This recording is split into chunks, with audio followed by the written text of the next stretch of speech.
ಸನ್ಮಾನ್ಯ ಅಧ್ಯಕ್ಷರೇ, ಸದನ ನಡೀತಾ ಇದೆ. ಈಗ ನಾವೆಲ್ಲ ಸದನದಲ್ಲಿ ಭಾಗವಹಿಸ್ತಾ ಇದ್ದೀವಿ.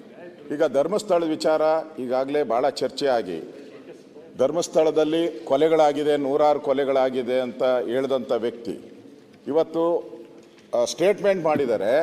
ರಾಜ್ಯದ ಮುಖ್ಯಮಂತ್ರಿ 28 ಕೊಲೆ ಮಾಡಿದ್ದಾರೆ ಅಂಥೇಳಿ ಸ್ಟೇಟ್ಮೆಂಟ್ ಮಾಡಿದ್ದಾರೆ. ಸನ್ಮಾನ್ಯ ಡಿ.ಕೆ. ಶಿವಕುಮಾರ್ ಅವರು ಮುಂದೆ ಬಂದು ಉತ್ತರ ಕೊಡಬೇಕು. ಅದನ್ನೇ ಕೇಳ್ತಾ ಇದ್ದೀನಿ.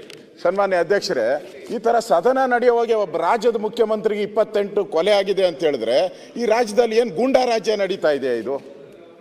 ಹಾಗಾದ್ರೆ ಯಾರು ಬೇಕಾದರೂ ಏನು ಹೇಳ್ಬೋದ? ಈಗ ಅವ್ರು ಯಾವ ವ್ಯಕ್ತಿ SIT ಮಾಡಬೇಕು ಅಂತ ಮುಖ್ಯಮಂತ್ರಿಗಳ ಮೇಲೆ ಪ್ರಭಾವ ಬೀರಿದ್ರು, ಅದೇ ಟೀಮ್ ಪ್ರೆಸ್ ಮೀಟ್ ಮಾಡಿ ಕೂತ್ಕೊಂಡು ಪ್ರೆಸ್ ಮೀಟ್ ಮಾಡಿ ಇವತ್ತು ಅಲ್ಲ ಹೇಳ್ಬಿಡ್ತೀನಿ, ಮುಖ್ಯಮಂತ್ರಿ ಮೇಲೆ ಆಪಾದನೆ. ಹಂಗಾರೆ ಮುಖ್ಯಮಂತ್ರಿ 28 ಕೊಲೆ ಮಾಡಿದ್ದಾರೆ ಅಂತ ತಿಳ್ಕೊಬೇಕಾ? ನಾವು ಯಾರು ನಾವು ಕೊಲೆಗಡಕರು ಅಂತ ಹೇಳ್ಬೇಕಾ ಮುಖ್ಯಮಂತ್ರಿನ? ಸಾಧ್ಯ ಹೇಳಿ ನೀವೇ, ಇಲ್ಲೆಲ್ಲರೂ ಇದ್ದಾರೆ.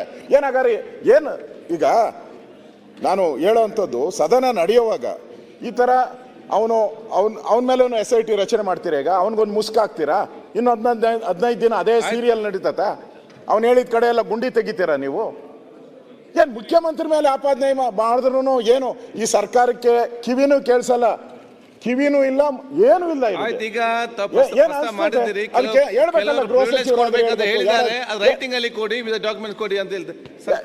ಆಗ್ಲೇ ರಿಪ್ಲೈ ಮಾಡಿದ್ದಾರೆ ಇದ್ರ ಬಗ್ಗೆ. ನಾನಲ್ಲ, ಡಿ.ಕೆ. ಶಿವಕುಮಾರ್ ಅವರು ರಿಪ್ಲೈ ಮಾಡಿದ್ದಾರೆ. ಇವನಿಂದ ಯಾವನಿದ್ದಾನೆ ಅಷಡ್ಯಂತ್ರ ಅಂತ ಕೇಳಿದ್ದಾರೆ. ಆ ಸ್ಟೇಟ್ಮೆಂಟ್ಗೆ ಮುಖ್ಯಮಂತ್ರಿಗಳು ಹೌದು ಅಂತ ಒಪ್ಕೋತೀರಾ ಅಥವಾ ಯಾರು ಆರೋಪ ಮಾಡಿದ್ದಾರೆ ಅವರ ಮೇಲೆ ಆಕ್ಷನ್ ತಗೋತೀರಾ? ಮೌನವಾಗಿದ್ರೆ ಹೌದು ಕೊಲೆ ಮಾಡಿದೀವಿ ಅಂತ, ಕೊಲೆ ಮಾಡಿಲ್ಲ ಅಂತಂದ್ರೆ ಆ ವ್ಯಕ್ತಿ ಮೇಲೆ ಆಕ್ಷನ್ ತಗೊಳ್ಬೇಕು. ಅಲ್ಲ, ಕೊಡ್ತೀವಿ ಸರ್, ತಮ್ಮ ಮೂಲಕ ಮೌನವಾಗಿ ಏನಿಲ್ಲ, ಅದಕ್ಕೆ ತಕ್ಕ ಉತ್ತರ ಕೊಡ್ತೀವಿ.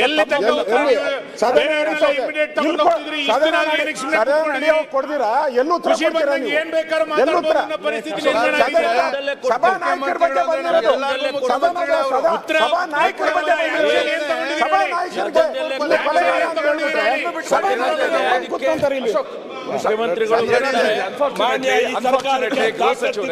ಮರ್ಯಾದೆ ಇದೆ. ಇಂಗ್ಲಿಷ್ ಅಲ್ಲಿ ತಿಮ್ಮಾರೋಡಿ ಅಂತ ಹೇಳಿದ್ದಾರೆ, ಬಂಧಿಸಬೇಕು ಸರ್ಕಾರ. ಇವತ್ತು ಸಾಮಾಜಿಕ ಜಾಲತಾಣದಲ್ಲಿ ಇವೆಲ್ಲನೂ ಕೂಡ ಅನ್ಟ್ರೀಟೆಡ್ ಸೀವೇಜ್ ಬರ್ತಾ ಇರೋದು. ಒಬ್ಬ ಮುಖ್ಯಮಂತ್ರಿ 28 ಮರ್ಡರ್ ಮಾಡಿದ್ದಾರೆ ಅಂತ ಒಬ್ಬ ವ್ಯಕ್ತಿ ಧೈರ್ಯವಾಗಿ ಹೇಳ್ಬೋದಾದ್ರೆ, if the government cannot take immediate action, ಏನಿದು? How are we allowing it? ಮುಖ್ಯಮಂತ್ರಿಗಳಿಗೆ ವಿಧಾನಸೌಧದ 3ನೇ ಮಾಡಲಿರುವ ಒಬ್ಬ ವ್ಯಕ್ತಿ 28 ಮರ್ಡರ್ ಮಾಡಿದ್ದಾರೆ ಅಂತ ಧೈರ್ಯವಾಗಿ ಬಂದು ಸೋಷಿಯಲ್ ಮೀಡಿಯಾ ಮುಂದೆ ಹೇಳುವಾಗ, how can the government tolerate?